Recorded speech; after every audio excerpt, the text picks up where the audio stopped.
नमस्कार दोस्तों, मैं सुनील अमृत यूजीसी नेट गोल्ड में आप सभी का स्वागत करता हूं और मंथन बैच में आप सभी का स्वागत है।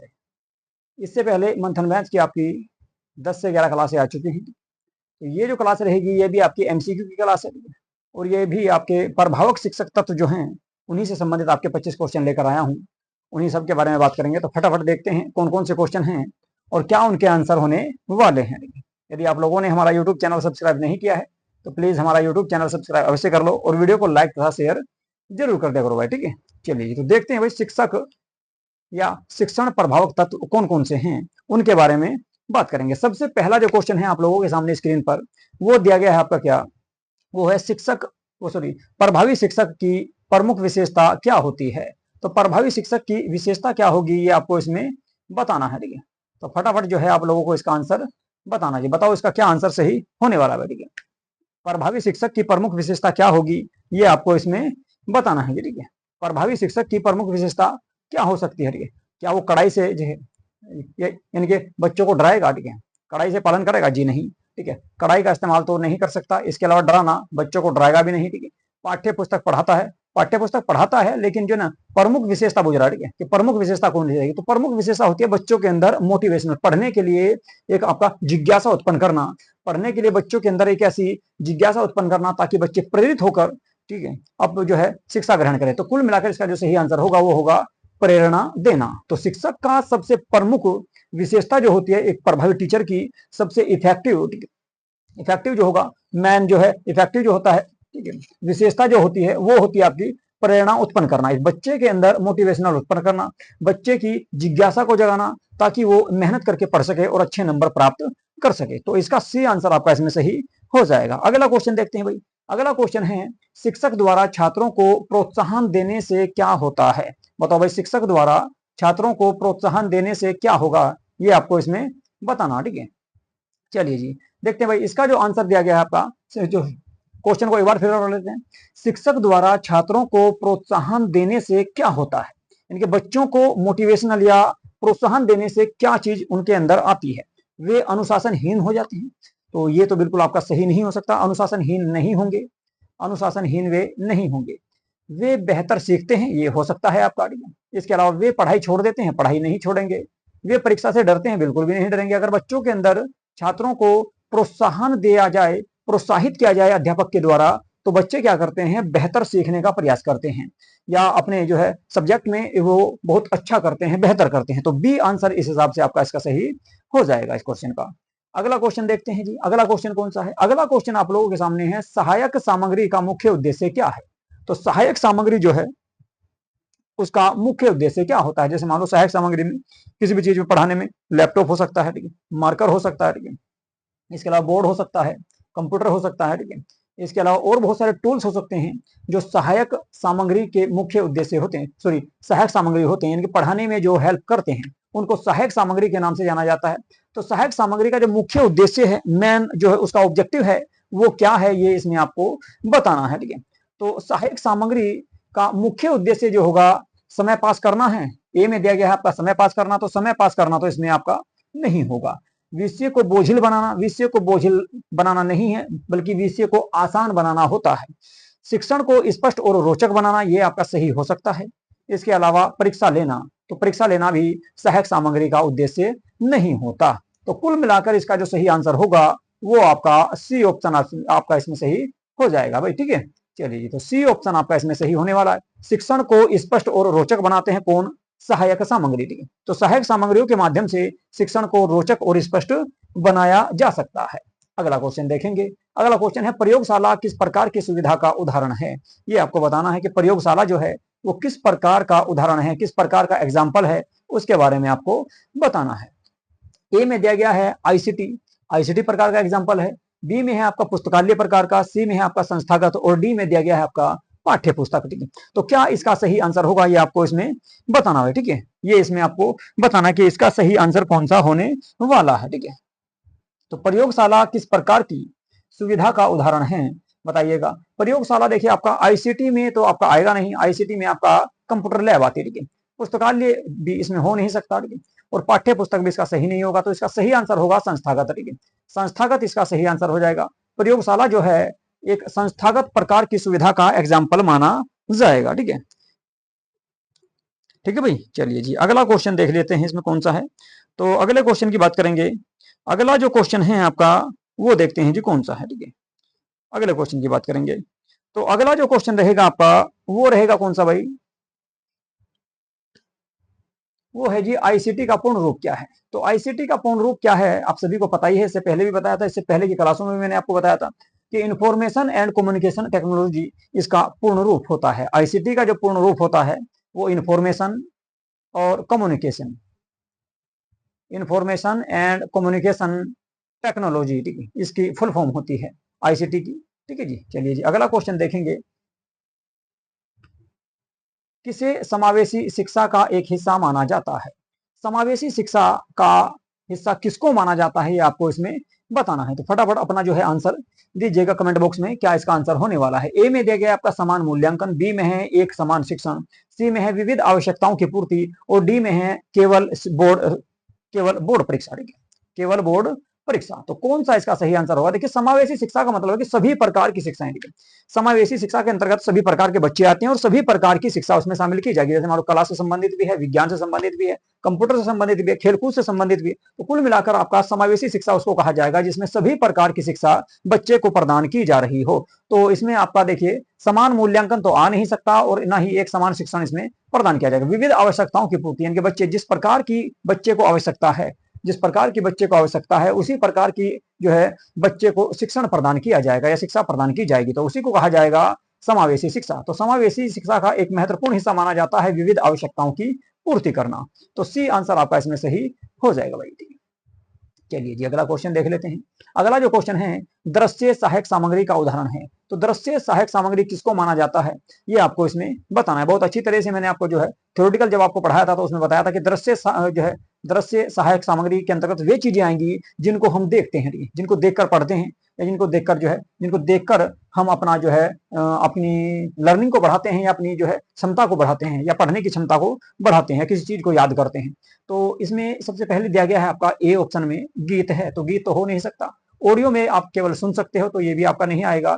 चार्ट और मानचित्र इसमें आ सकता है आपका। इसके अलावा व्याख्यान को भी आप सुन सकते हो, ऑडियो को भी सुन सकते हो और गीत को भी सुन सकते हो। लेकिन दृश्य सहायक सामग्री का जो एग्जाम्पल माना जाएगा इसमें वो माना जाएगा चार्ट और मानचित्र। मानचित्र को देखकर या चार्ट को देखकर आप किसी भी चीज का अनुमान या आंकड़ा लगा सकते हैं। तो सी ऑप्शन आपका इसमें सही हो जाएगा। ठीक है, चलिए अगला क्वेश्चन देखेंगे। एक अच्छा शिक्षण किसे संप्रेषण करता है, किसे संप्रेषण करता है यानी कि किसको कम्युनिकेशन करता है। तो एक अच्छा शिक्षक जो है, टीचर जो है वो किसको संप्रेषण करेगा, किसको कम्युनिकेशन करेगा ये आपको इसमें बताना है। ठीक है, तो ए में दिया गया आपका एक तरफा, क्या वो एक तरफा बात करेगा। ठीक है, एक जो है एक अच्छा टीचर जो है क्या वो एक तरफ बात करेगा, बच्चों की बात नहीं सुनेगा, तो ये आपका गलत रहेगा। तो ये तो आपका हो नहीं सकता। मौन रहेगा, मौन रहने का तो बात ही नहीं आती।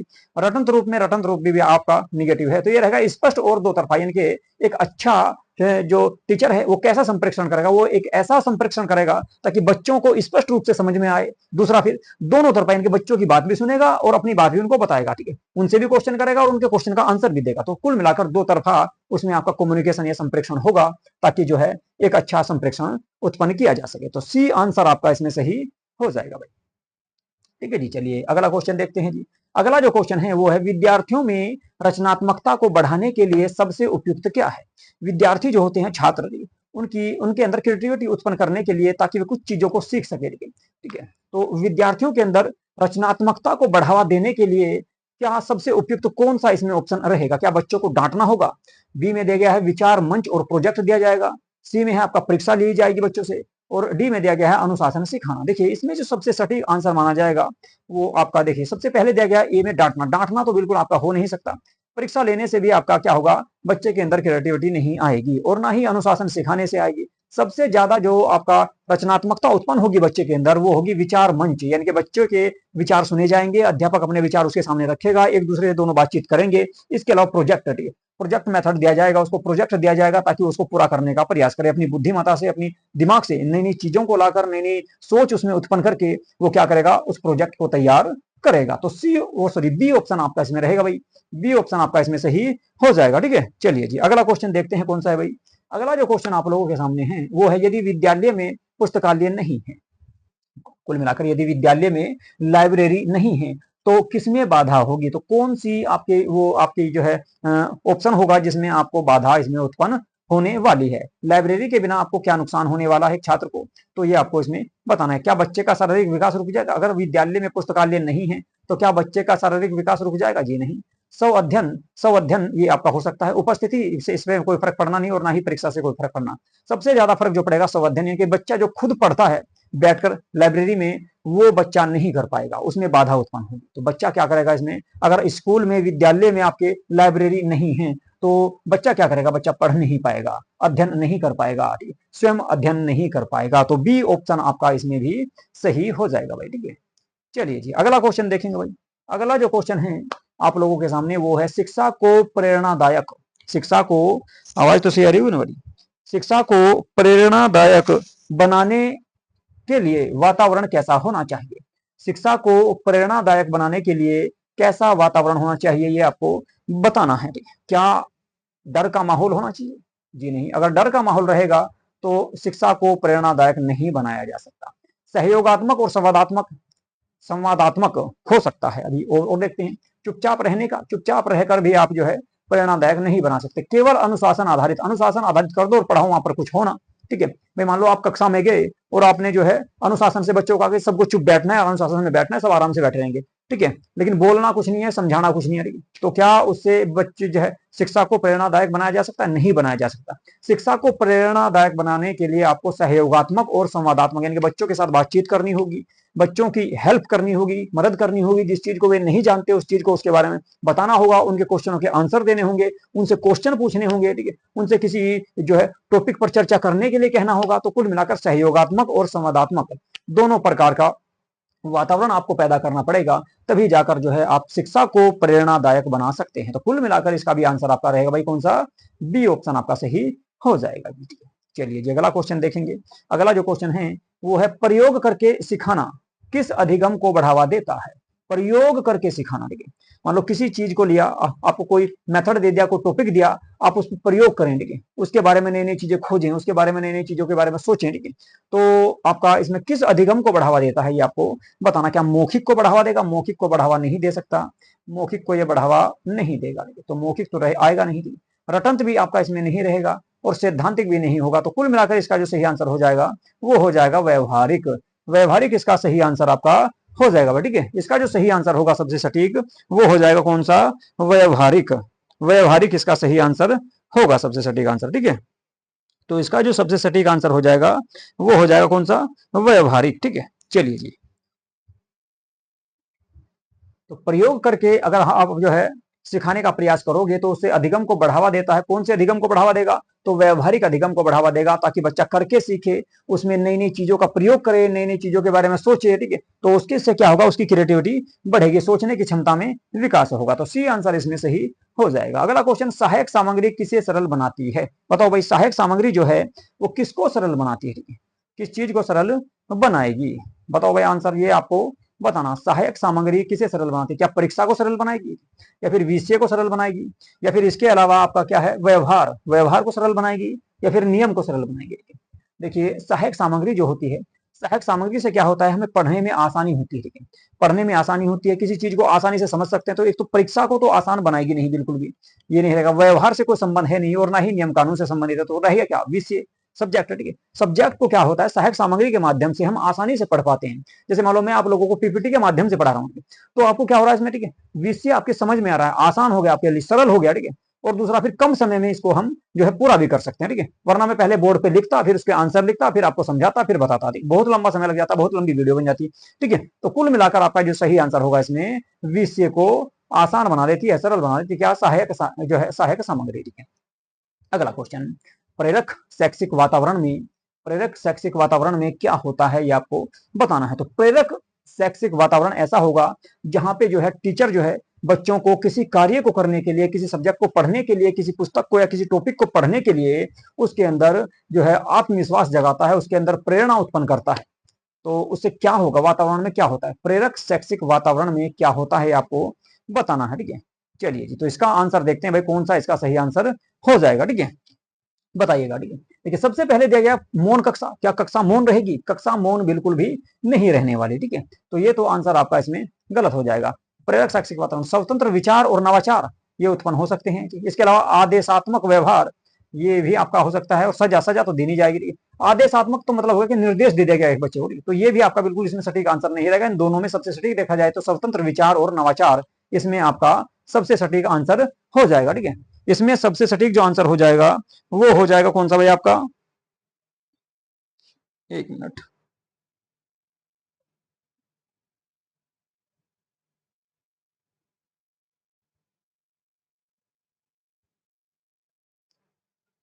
चलिए भाई। ठीक है, तो भाई इसका सटीक आंसर जो होगा, देखिए प्रेरक शैक्षिक वातावरण में क्या होगा, एक तो बच्चा जो है, बच्चे के अंदर स्वतंत्र विचार उत्पन्न होंगे और उसके अंदर नई नई चीजों की खोजें होंगी, नवाचार का विकास होगा। तो कुल मिलाकर आपका बी आंसर इसमें आपका सही रहने वाला है।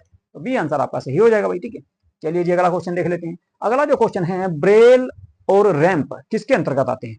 ब्रेल जो है एक लिखने की विधि होती है। ठीक है, रैंप जिसमें जो है बच्चे को ले जाया जाता है, कोई भी बच्चा मान लो दिव्यांग है तो उसको ले जाया जाता है। तो ये जो है किसके अंतर्गत आएगा? क्या ये आईसीटी के अंतर्गत आएगा? आईसीटी के अंतर्गत बिल्कुल नहीं आता। आईसीटी के अंतर्गत आपके कंप्यूटर वाले टेक्नोलॉजी से संबंधित चीजें इसमें शामिल होती हैं, तो ये नहीं आएगा। स्मार्ट क्लास इसमें नहीं आएगी। इसके अलावा पारंपरिक विधि जो प्राचीन काल से चली रही वो भी नहीं आ रही। इसमें आएगा क्या? समावेशी सुविधाएं। समावेशी सुविधा के अंतर्गत आपका ब्रेल और रैंप को शामिल किया जाएगा भाई। ठीक है, तो सी आंसर आपका इसमें सही हो जाएगा। अगला क्वेश्चन देखिए, सीसी किसका मूल्यांकन करता है? सीसीसी जो है, ये सीसीई किसका मूल्यांकन करता है आपको बताना है। परीक्षा परिणाम का करता है, या उपस्थिति का करता है, छात्र का समग्र विकास? देखिए, और इसके अलावा पाठ्यक्रम की लंबाई। देखिए पाठ्यक्रम की लंबाई से तो कोई संबंध इसका है नहीं, उपस्थिति से भी आपका सीसीई का कोई संबंध नहीं है, और ना ही परीक्षा परिणाम से। इसका संबंध है आपका छात्र का समग्र विकास, यानी कि छात्र का समग्र यानी कि सभी चीजों का विकास, सभी आपका उसका आपका जो है कला के क्षेत्र में भी, साइंस के क्षेत्र में भी, खेल के क्षेत्र में भी, विज्ञान के क्षेत्र में भी, कुल मिलाकर आपका सभी क्षेत्रों में विकास करना ही आपका सीसीई कहलाता है। तो कुल मिलाकर छात्र का समग्र विकास इसमें शामिल आपका हो जाएगा। अगला जो क्वेश्चन है, एक अच्छा शिक्षक प्रश्न पूछता है क्योंकि, क्यों प्रश्न पूछता है ये आपको इसमें बताना। भाई एक अच्छा अध्यापक जो है वो प्रश्न क्यों पूछता है ये आपको इसमें बताना है। ठीक है, देखिए भाई एक अच्छा अध्यापक जो है प्रश्न क्यों पूछेगा, ताकि बच्चे जो है, बच्चों की सोचने समझने की क्षमता में विकास हो सके, और टीचर को भी ये पता लग सके कि वो जो है बच्चा कितना सीख पाया है। बच्चा कितना सीख पाया है, कक्षा में उसकी कितनी भागीदारी है, उसकी सोचने की क्षमता कितनी है। ठीक है, बच्चे का कितना विकास हुआ है, मानसिक रूप से कितना विकास हुआ है। ठीक है, और जो है तो कुल मिलाकर एक अच्छा शिक्षक जो है प्रश्न पूछता है क्यों, क्योंकि छात्रों को डर लगे, ऐसा बिल्कुल भी नहीं है। ठीक है, पढ़ाई लंबी आगे लंबी लगे, ऐसा भी बिल्कुल नहीं। सोचने और भागीदारी हेतु ये हो सकता है, मूल्यांकन आसान हो जाए, ये भी बिल्कुल गलत है। सोचने और भागीदारी हेतु यानी कि बच्चे को सोचने के लिए और बच्चे की भागीदारी के लिए ही एक अध्यापक जो है बच्चों से प्रश्न पूछता है, ताकि बच्चों की कक्षा में भागीदारी हो सके, उनका कक्षा में ध्यान लग सके, और वे किसी चीज के बारे में थिंकिंग कर सके, सोच सके। चलिए अगला क्वेश्चन देखेंगे, तो सी आंसर इसका सही था भाई। ठीक है, अगला क्वेश्चन है, शिक्षण में ऑडियो विजुअल सामग्री का प्रयोग किसे लाभ देता है? शिक्षण में ऑडियो विजुअल, ऑडियो विजुअल का मतलब है जहां पर आपको केवल सुनाई दे, दिखाई ना दे, दृश्य ना हो, यानी कि दिखाई ना दे, केवल सुनाई दे, उसी को कहा जाएगा ऑडियो विजुअल। जैसे आपका रेडियो है, एफएम है, ठीक है, सीडी कैसेट वगैरह है, तो इसमें आपका क्या आ जाएगा? ऑडियो विजुअल आ जाएगा। या मान लो कॉल है, वीडियो कॉल को छोड़कर कॉलिंग, ठीक है, ओनली कॉलिंग आ सकती है इसमें, तो उसको कहा जाएगा ऑडियो विजुअल। सामग्री का प्रयोग से किसको लाभ देता है? तो सभी विद्यार्थियों को देगा, सभी विद्यार्थियों को नहीं दे सकता। सभी विद्यार्थियों को नहीं दे सकता। मान लो कोई कुछ विद्यार्थी ऐसे हैं जो सुन नहीं पाते, तो उनको दिक्कत रहेगी। केवल धीमे छात्रों को देगा, ये भी नहीं है। केवल भाषाई छात्रों को देगा, ये भी गलत हो जाएगा भाई। भाषाई छात्रों को तो नहीं दे सकता। केवल प्रतियोगी छात्रों को, केवल प्रतियोगी छात्रों को देगा, ठीक, तो ये भी, इसमें तो सारे ही भाई, इसमें तो आपके सारे के सारे ऐसे ही हैं। तो फिर इसका अगर ऑप्शन के हिसाब से देखा जाए, इसका जो सही आंसर होगा वो होगा भाई सभी शिक्षार्थियों को, ठीक है, क्योंकि केवल प्रतियोगी छात्रों को भी नहीं आएगा। केवल तो वैसे भी निगेटिव शब्द होता है। तो इसका जो सही आंसर हो जाएगा, शिक्षण में वीडियो ऑडियो विजुअल सामग्री का प्रयोग किसे लाभ देगा? तो सभी शिक्षार्थियों को लाभ देगा। सभी शिक्षार्थियों को लाभ देगा। इसमें उन छात्रों को छोड़ा जा सकता है जो सुन नहीं सकते, ठीक, बाकी सभी शामिल आ जाएंगे। ठीक है, तो सभी शिक्षार्थियों को इसमें शामिल किया जा सकता है। ऑप्शन के हिसाब से आपका अगर देखा जाए तो ए आंसर ही इसमें भाई सटीक सबसे रहेगा, क्योंकि धीमे छात्रों को आपका केवल आ गया, भाषाई छात्र आ गए, और प्रतियोगी छात्र आ गए। प्रतियोगी मतलब जो कंपटीशन करते हैं, ठीक है, तो ऐसे को इसमें शामिल नहीं किया जाएगा। चलिए जी अगला क्वेश्चन देखते हैं। अगला क्वेश्चन है, निम्न में कौन शिक्षक का गुण नहीं है? शिक्षक का गुण कौन सा नहीं है ये आपको इसमें बताना है। ठीक है, चलिए जी बताइए फटाफट भाई कि शिक्षक का गुण कौन सा नहीं है। देखिए ये जो हमारा बैच चल रहा है ये आपका मंथन बैच आपका चल रहा है और यूनिट 1 आपकी इसमें अभी चल रही है। यूनिट 1 की ही आपके लगभग 10 से 12 क्लासें आ चुकी हैं और अभी लगभग 7 से 8 या 8-9 क्लासों के इसमें आसपास और आने वाली है। तो कुल मिलाकर आपका 20 क्लास के आसपास यूनिट 1 में रहेगा। इतना डीप में आपको लोगों को इसमें करा रहा हूं। इसके अलावा ठीक है आपका जो है सेकंड पेपर में भी हम लोगों ने हिस्ट्री का जो है वो आपका सिलेबस स्टार्ट कर दिया है। उसमें मैंने आपको इससे पहले जो आपकी जो कल वीडियो आई थी उसमें आपको हिस्ट्री का जो न्यू आपका सिलेबस है वो आपको समझाया है, उसमें डिस्कशन किया है। ठीक है, इसके बाद उसकी वीडियो भी आनी आप लोगों के सामने शुरू हो जाएगी। ठीक है, अब की बार जो है थ्योरेटिकल पढ़ाया जाएगा, इसके अलावा एमसीक्यू भी कराऊंगा। ठीक है, और आपके पीवाईक्यू भी मैं इसमें आपको लेकर आया हूँ भाई, वे भी कराऊंगा। ठीक है, तो यदि आप लोगों ने हमारा यूट्यूब चैनल सब्सक्राइब नहीं किया है तो प्लीज हमारे यूट्यूब चैनल को ठीक है सब्सक्राइब जरूर कर लें। यूजीसी नेट के नाम, यूजीसी गोल्ड के नाम से हमारा जो है यूट्यूब चैनल है। तो प्लीज हमारे यूट्यूब चैनल को आप लोग जो है यूजीसी नेट गोल्ड के नाम से सब्सक्राइब अवश्य कर लें और वीडियो को लाइक तथा शेयर जरूर कर दिया करो भाई, ठीक है, ताकि हम लोगों को थोड़ा सा मोटिवेशनल प्राप्त होता रहे और हम जो है नई नई वीडियो आप लोगों के लिए डालते रहें और अच्छी तरह से आप लोगों को पढ़ाने का इसमें प्रयास करते रहें। यदि कोई समस्या है, कोई बात है, कोई चीजें समझ में नहीं आ रही या आवाज में कोई दिक्कत है, ठीक है, या फिर वीडियो देखने में कोई दिक्कत है, किसी भी प्रकार की कोई समस्या है तो प्लीज आप लोग जो है कमेंट बॉक्स में जरूर बताएं। ठीक है, आपकी समस्या का समाधान जरूर करने का प्रयास, हल करने का प्रयास जरूर किया जाएगा भाई। ठीक है, निम्न में कौन शिक्षक का गुण नहीं है ये आपको इसमें बताना भाई। ठीक है, तो टीचर का गुण कौन सा नहीं है? विषय का ज्ञान। देखिए विषय का ज्ञान, विषय की नॉलेज तो टीचर को होनी चाहिए। ठीक है, ये तो एक अध्यापक का गुण है। इसके अलावा संप्रेषण यानी कि कम्युनिकेशन की क्षमता उसके अंदर होनी चाहिए, ये भी बात सही है। ठीक है, इसके अलावा सहानुभूति, ठीक है, सहानुभूति भी आप इसमें सही कर सकते हैं, भी देखते हैं इसको। ठीक है, सहानुभूति वाला देखते हैं। ठीक है, इसके अलावा अनुशासनहीनता। देखिए अनुशासनहीनता तो बिल्कुल भी होनी नहीं चाहिए। एक टीचर के अंदर अनुशासनहीनता तो बिल्कुल भी होनी नहीं चाहिए। अगर अनुशासनहीनता है तो उसको एक अच्छा अध्यापक नहीं माना जाएगा। तो कुल मिलाकर ऊपर के जो 3 ऑप्शन हैं वे सही रहेंगे। ठीक है, विषय का ज्ञान भी होना चाहिए, कम्युनिकेशन की उसके अंदर क्षमता, संप्रेषण भी होना चाहिए और सहानुभूति भी होनी चाहिए अपने छात्रों के साथ उसको। ठीक है, इसके अलावा अनुशासनहीनता बिल्कुल भी नहीं होनी चाहिए। तो कुल मिलाकर आपका डी आंसर इसमें सही हो जाएगा। यानी कि कुल मिलाकर जो गुण नहीं होना चाहिए एक अध्यापक के अंदर वो डी ऑप्शन आपका रहेगा। ठीक है, चलिए जी अगला क्वेश्चन देखते हैं भाई। अगला क्वेश्चन है, कंप्यूटर लैब किसकी पहचान है? तो कंप्यूटर लैब जो है वो किसकी पहचान है ये आपको इसमें बताना है। देखिए कंप्यूटर लैब जो है वो किस चीज की पहचान है यही इसमें आपको बताने का प्रयास करना है। ठीक है, चलिए जी तो देखते हैं भाई। सबसे पहले ए ऑप्शन जो है, एक मिनट यार, ए जो ऑप्शन है उसमें दिया गया है आईसीटी की सुविधा, बी में पुस्तकालय है, बी में आपका पुस्तकालय दिया गया है और सी की अगर हम बात करें तो कलाशाला है और ऑडिटोरियम भी इसमें दिया गया है। तो ना तो ऑडिटोरियम हो रहा, ना ही कला होना, ना ही पुस्तकालय होना। लेकिन कंप्यूटर लैब जो है वो एक आईसीटी की पहचान है। इसकी पहचान है भाई आईसीटी, इंफॉर्मेशन कम्युनिकेशन टेक्नोलॉजी की पहचान है। तो ए ऑप्शन आपका इसमें सही हो जाएगा। अगला क्वेश्चन देखेंगे। अगला क्वेश्चन है, शिक्षक का प्रेरक व्यवहार कैसा होना चाहिए? तो शिक्षक का प्रेरक व्यवहार कैसा होना चाहिए ये आपको इसमें बताना है। बहुत ही आसान सा क्वेश्चन है और आसानी से ही आप लोग इसका आंसर दे सकते हो। आलोचनात्मक होना चाहिए? बिल्कुल भी नहीं। अगर टीचर आलोचना करेगा तो बच्चे उससे सही प्रकार से पढ़ नहीं पाएंगे। तो ए ऑप्शन तो आपका बिल्कुल गलत हो जाएगा। कटु वचन, कटु वचन का मतलब है कि कुछ कड़वे शब्द कहना, कड़वे शब्दों का इस्तेमाल करना, तो ये भी गलत रहेगा। उत्साहवर्धक ये हो सकता है, अभी सही हो, डी और पढ़ लेते हैं। अनदेखा करने वाला, अनदेखा करने वाला भी नहीं होना चाहिए। तो सी आंसर आपका इसमें सही रहेगा। शिक्षक का प्रेरक व्यवहार जो है वो कैसा होना चाहिए? वो होना चाहिए भाई आपका उत्साहवर्धक, बच्चों के अंदर मोटिवेशनल उत्पन्न करने वाला, जिज्ञासा उत्पन्न करने वाला होना चाहिए। ठीक है, चलिए जी अगला क्वेश्चन देखेंगे कौन सा है। अगला क्वेश्चन है, शिक्षा में डिजिटल साधनों का प्रयोग किस नीति में प्रमुख है? शिक्षण में डिजिटल साधनों का प्रयोग किस नीति में प्रमुख है? तो कौन सी नीति में सबसे प्रमुख है भाई? देखिए शिक्षा में डिजिटल साधनों का जो प्रयोग है वो सबसे ज्यादा बताया गया है एनईपी 2020 में। सबसे प्रमुख बताया गया किसमें भाई? एनईपी 2020 में। तो इसका जो सही आंसर होगा वो आंसर हो जाएगा भाई सी, एनईपी 2020। एनईपी 2020 इसका सबसे सटीक आंसर होगा। चलिए जी अगला क्वेश्चन देखेंगे।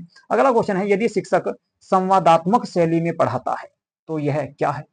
तो यह क्या है? क्या बच्चे इससे ऊब सकते हैं? जी नहीं, बच्चे ऊबेंगे क्यों? जब एक अध्यापक जो है संवाद शैली में पढ़ाएगा, बच्चों को जो है मोटिवेशनल उनके अंदर उत्पन्न करके, कहानी के रूप में, ठीक है, कहानी के रूप में उनके अंदर जिज्ञासा उत्पन्न करके, यानी कि जो है इस तरह से पढ़ाएगा, तो बच्चे ऊबेंगे क्यों? छात्रों में ऊब लाता है, ऊब बिल्कुल भी नहीं आएगा। अगर संवादात्मक तरीके से पढ़ाता है तो ऊब नहीं आएगी, ठीक है। पाठ्यक्रम छोटा करता है, पाठ्यक्रम छोटा होने से इसमें कोई संबंध नहीं, छोटा होगा ना ही ज्यादा बड़ा होगा, ठीक। समय बर्बाद होगा, समय बर्बाद भी नहीं होगा। तो इसमें सही आगा अधिगम को सक्रिय बनाना। अधिगम को सक्रिय यानी कि सीखने की जो प्रक्रिया है उसको एक्टिव करता है, उसको जो है सक्रिय बना देता है, ताकि बच्चे एक्टिव होकर, ठीक है, उसके अंदर मन लगाकर पढ़ने का प्रयास करते हैं। ठीक है जी, चलिए अगला क्वेश्चन देखेंगे। अगला क्वेश्चन है, एक छात्र यदि विषय को चित्रों से बेहतर समझता है तो उसकी अधिगम शैली कैसी है? अगर मान लो कोई एक छात्र है और चित्र के माध्यम से किसी भी टॉपिक को, किसी भी आपका चैप्टर को, किसी भी विषय को मन लगाकर पढ़ता है, बेहतर तरीके से समझता है, तो उसकी अधिगम शैली क्या होगी, आपको इसमें बताना। देखो उसमें अधिगम शैली क्या होगी, क्या उसकी अधिगम शैली श्रवण होगी? श्रवण यानी कि सुना जाएगा। अगर एक कोई छात्र ऐसा है, कोई छात्र ऐसा है जो कि आपका चित्र से बेहतर समझता है, मान लो चित्र से बेहतर समझने का मतलब है कि उसको देखता है, ठीक है, एक मिनट भाई, ठीक है, उसको क्या करेगा, देखेगा वो, ठीक है, उसको देखेगा, जो वो देखकर उसको जो है, देखकर जब उसको समझता है, बेहतर समझता है, अच्छी तरह से समझता है, क्या, जब वो किसी चीज को, आपका चित्र को क्या करेगा, चित्र से सुनाई तो देगा नहीं, तो श्रवण तो होगा नहीं, ठीक है। इसके अलावा वो क्या करेगा, उसको देखेगा, ठीक है, तो देखकर बढ़िया जो है, देखने से उसके बेहतर समझ में आता है, देखने से बेहतर समझ में आता है, ठीक है। तो ना तो मौखिक आएगा इसमें, ना ही स्पर्श, ठीक है, स्पर्शात्मक आ जाएगा, और ना ही श्रवण आएगा, ठीक है। तो इसमें आ जाएगा जो आपका, वो रहेगा क्या, वो रहेगा आपका दृश्य, यानी कि देख कर। एक छात्र यदि विषय को चित्रों से बेहतर समझता है, यानी कि चित्र को देखकर बेहतर समझता है, तो उसकी अधिगम शैली जो होगी वो होगी दृश्य अधिगम शैली। उसको कहा जाएगा क्या, दृश्य अधिगम शैली उसको कहा जाएगा। तो बी ऑप्शन आपका इसमें सही होने वाला है। अगला क्वेश्चन देखते हैं। आज का ये अंतिम क्वेश्चन है, 25वां क्वेश्चन है। शिक्षक के बिना सहायक सामग्री का प्रयोग, आगे डैश है, आपको बताना है कि शिक्षक के बिना सहायक सामग्री का प्रयोग किया जा सकता है या नहीं किया जा सकता, सफल रह सकता है या फिर अधूरा रह सकता है। तो ए में दिया गया आवश्यकता नहीं है, शिक्षक के बिना सहायक सामग्री का प्रयोग आवश्यक नहीं है। बी में है आपका अधूरा हो सकता है, सी में है आपका सफल हो सकता है, और डी में दिया गया आपका परीक्षा के लिए अनिवार्य है। देखिए परीक्षा के लिए अनिवार्य नहीं हो सकता, क्योंकि आपका बिना टीचर के सहायक सामग्री का क्या आप इस्तेमाल करोगे, कैसे इस्तेमाल करोगे? एक अध्यापक होगा तभी तो वो उसका इस्तेमाल कर सकता है। मान लो मैं हूं यहाँ पर, ठीक है, और मैंने आप लोगों के सामने ये कंप्यूटर, ये आपका जो है पीपीटी और ये सारे माउस वगैरह सब चीजें खोलकर छोड़ दी, ठीक है, और पढ़ाने वाला कोई नहीं है, मैं आपको नहीं पढ़ा रहा हूं, तो क्या आपके लिए प्रयोग में आएगा? क्या आप इसको सीख पाएंगे? क्या आप इस वीडियो को देख पाएंगे? नहीं देख पाएंगे ना, चीजें आपकी समझ में आएगी। आगे बात समझ। तो कैसा हो सकता है, अधूरा हो सकता है। देखो आवश्यक तो नहीं है, आवश्यक तो बिल्कुल भी नहीं है। सफल होता है, सफल भी नहीं होगा। परीक्षा के लिए अनिवार्य, ये भी नहीं होगा। तो ऑप्शन के हिसाब से ये अधूरा हो सकता है। हो सकता है कुछ बच्चों की लिखा हुआ समझ में आ जाए और कुछ बच्चों की समझ में ना आए, कुछ बच्चे इस चीज को समझ ले और कुछ बच्चे ना ही समझ पाए, तो क्या रहेगा, अधूरा हो सकता है। तो बी ऑप्शन आपका इसमें सही हो जाएगा भाई, ठीक है। चलिए जी, तो ये थे भाई आज के आपके क्वेश्चन 25, ठीक है। तो आप लोगों को आज की क्लास कैसी लगी इसके बारे में जरूर बताएं, ठीक है। और यदि आप लोगों ने हमारा यूट्यूब चैनल सब्सक्राइब नहीं किया है तो प्लीज हमारे यूट्यूब चैनल को सब्सक्राइब अवश्य कर लें और वीडियो को लाइक तथा शेयर जरूर कर दिया करो, ठीक है। चलिए जी, तो हिस्ट्री की क्लास भी आपकी जो है स्टार्ट हो चुकी है। जिन बच्चों का आपका हिस्ट्री का एग्जाम है, चाहे वो पीजीटी का हो, चाहे आपका यूजीसी नेट का हो, चाहे इसके अलावा आप लोग जो है टीजीटी, जो अभी आपका यूपी में टीचर की वैकेंसी आई है, कोई भी टीचर की वैकेंसी हो जिसमें आपका इतिहास वाला पोर्शन हो, हिस्ट्री आती हो, तो आप उस क्लास को अवश्य देखें, क्योंकि उससे बाहर आपका कुछ आने वाला नहीं है। इतना डीप अब की बार मैं उसमें पढ़ाने वाला हूं। आपका यूजीसी नेट का सिलेबस बिल्कुल टॉपिक वाइज, एक एक टॉपिक उसमें कवर करने वाला हूं। यूजीसी नेट का जो टॉपिक दिए गए हैं सारे के सारे, जो सिलेबस दिया गया है, पूरा सिलेबस दे रखा है, तो वो सारा का सारा मैं आपको उसमें कंप्लीट कराने वाला हूँ। तो बहुत बेहतरीन तरीके से पढ़ेंगे, बहुत आसान तरीके से पढ़ाऊंगा, ठीक है, सरल तरीके से समझाने का प्रयास करूंगा उसमें आपको, ठीक है। तो आप जो है, यदि आप जो है टीजीटी, पीजीटी या फिर आपका किसी भी असिस्टेंट प्रोफेसर या फिर यूजीसी नेट का आपका सेकंड पेपर हिस्ट्री का है, तो आप उन वीडियो को जरूर देखो, ठीक है। वे क्लासें आपके लिए बहुत ज्यादा लाभदायक होने वाली है। चलिए, तो यहीं पे करेंगे आज की क्लास को समाप्त। नमस्कार।